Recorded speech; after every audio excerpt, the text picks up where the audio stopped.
नमस्कार बंधुरा आमी पियाली रुद्रिक हैंगला हेसेले तुम्हादेर सबाइके स्वागत। आज के आमी तुम्हादेरके करे देखाबो ओल आलू दिए चिंगड़ी माछ दिए डालना। तो चलो देखे नाओ आमी किभाबे এই রেসিপিটা বানাই। রেসিপিটা করার জন্য ওলগুলোকে আমি একটু বড় সাইজ করে কেটে নিয়েছি, ভালো করে জল দিয়ে ধুয়ে নিয়েছি। এবার আমি একটু ভাপিয়ে নেব। তার জন্য প্রেসার কুকারে আমি নিয়ে নিয়েছি জল আর ওলগুলো দিয়ে দিয়েছি, তাতে দিয়েছি নুন হলুদ আর দিয়ে দেব এতে একটু পাতিলেবুর রস। পাতিলেবুর রসটা এই কারণে দিচ্ছি যাতে গলা না ধরে। দিয়ে আমি একটা সিটি মেরে নেব।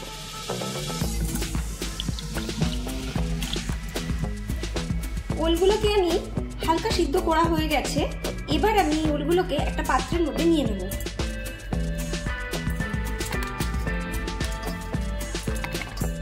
এবার আমি এর মধ্যে দিয়ে দেব হাফ চামচ মতন আদা রসুনের পেস্ট, দিয়ে দেব লাল লঙ্কার গুঁড়ো,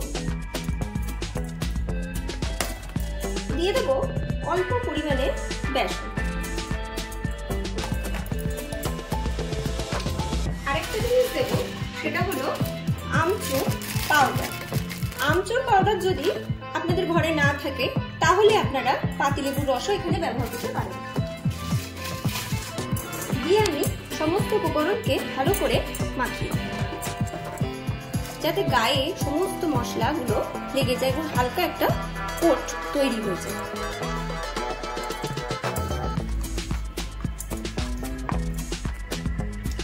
আমার ওলগুলোর গায়ে একটা হালকা কোট তৈরি হয়ে গেছে। এবার আমি গ্যাসেতে তেল বসিয়ে নেব রান্নাটা শুরু করার জন্য। কড়াইতে আমার তেল গরম করা হয়ে গেছে। এবার আমি এতে নুন হলুদ মাখানো চিংড়ি মাছগুলোকে ভেজে নিচ্ছি।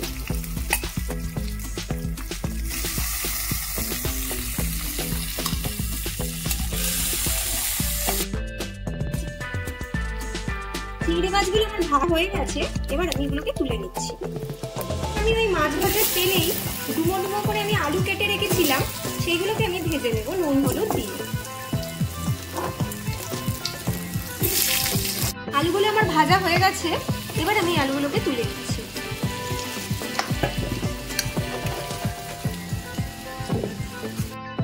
ওই আলু ভাজার তেলটার মধ্যেই আমি আরেকটু তেল অ্যাড করে নিয়েছি। এবারে ওই যে মশলা মাখানো যে ওলগুলো ছিল এগুলোকে আমি একটু ভেজে নেব। একটু সময় ধরে ভাজতে হবে, 3 থেকে 4 মিনিট। ভালো করে একটু রংটাতে এসে যায় লালচে ভাজতে হবে।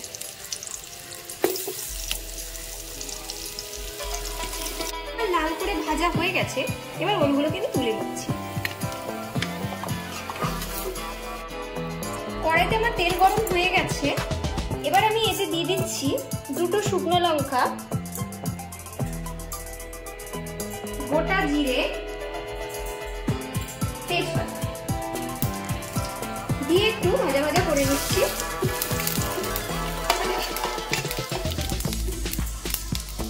এতে আমি দিয়ে দেবো ডুমো ডুমো করে আমি একটু পেঁয়াজ কেটে রেখেছি, পেঁয়াজের কুচোগুলো।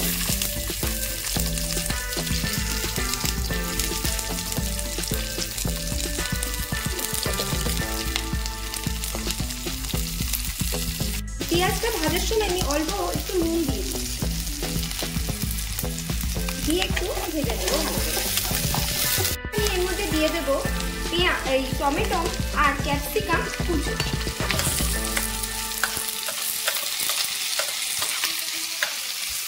দিয়ে আমি সবকটাকে একসাথে ভালো করে একটু ভেজে দিচ্ছি।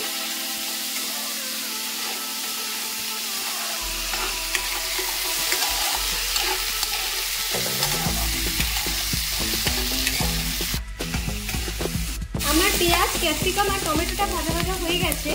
এবার আমি এর মধ্যে দিয়ে দেব আদা পেঁয়াজ রসুন আর টমেটোর একটা পেস্ট আমি বানিয়ে রেখেছিলাম, সেই পেস্টটা আমি দিয়ে দিই।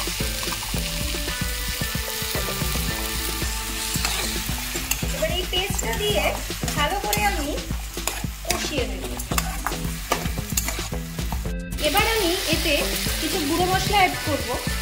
প্রথমেই দিয়ে দিচ্ছি হলুদের গুঁড়ো, লাল লঙ্কার গুঁড়ো,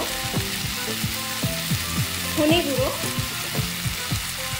জিরে গুঁড়ো, আর রঙের জন্য দিয়ে দেবো কাশ্মীরি লাল লঙ্কার গুঁড়ো। আর দেবো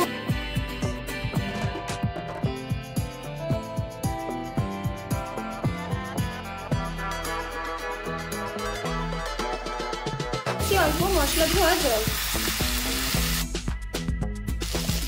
এবার আমি এর মধ্যে দিয়ে দেবো ভেজে রাখা আলুর টুকরোগুলো, দিয়ে আমি ভালো করে একটু কষিয়ে নেবো আলুটা দিয়ে মশলাটা।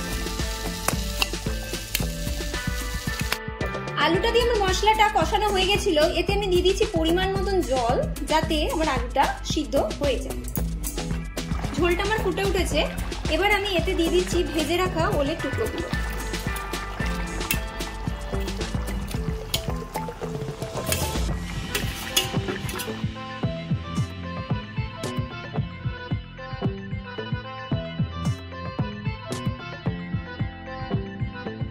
আলু আর ওলটা আমার সিদ্ধ হয়ে গেছে। এবার আমি এতে দিয়ে দিচ্ছি স্বাদ মতো চিনি।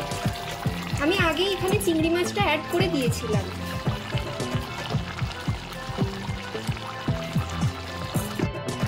দিয়ে দিচ্ছি গরম মশলার গুঁড়ো, দিচ্ছি 1 চামচ মতন একটু ঘি, দিয়ে ভালো করে সমস্ত উপকরণ আমি মিশিয়ে দিচ্ছি।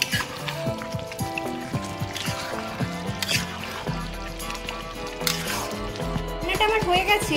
এবার আমি গ্যাসের ফ্লেমটা অফ করে 2 মিনিট স্ট্যান্ডিং টাইমে রেখে দেব। চলো একবার টেস্ট করে দেখি রান্নাটা আমার কিরকম হলো। আমি থালাতে একটু ভাত নিয়ে নিয়েছি, আর একটু এই ওল আলু দিয়ে চিংড়ি মাছের যে ডালনাটা, এটা একটু নিয়ে নিলাম।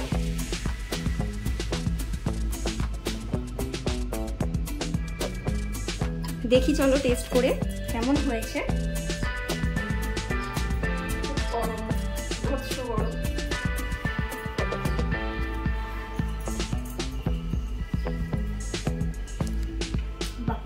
সুন্দর হয়েছে খেতে। তোমরা অবশ্যই বাড়িতে এই বর্ষার দিনে তো ওলটা তো অ্যাভেলেবেল পাওয়াই যায়, তো বর্ষার দিনে এরকম ভাবে একবার ওল বানিয়ে আমার মতন করে দেখো। আমার মনে হয় তোমাদের সবারই এই রেসিপিটা খুব ভালো লাগবে। আর কমেন্টে অবশ্যই আমাকে জানাবে যে আমার রেসিপিটা কিরকম লেগেছে। আর লাইক করতে, শেয়ার করতে, কমেন্ট করতে একদম ভুলবে না। আজকের জন্য এইটুকুই। টাটা।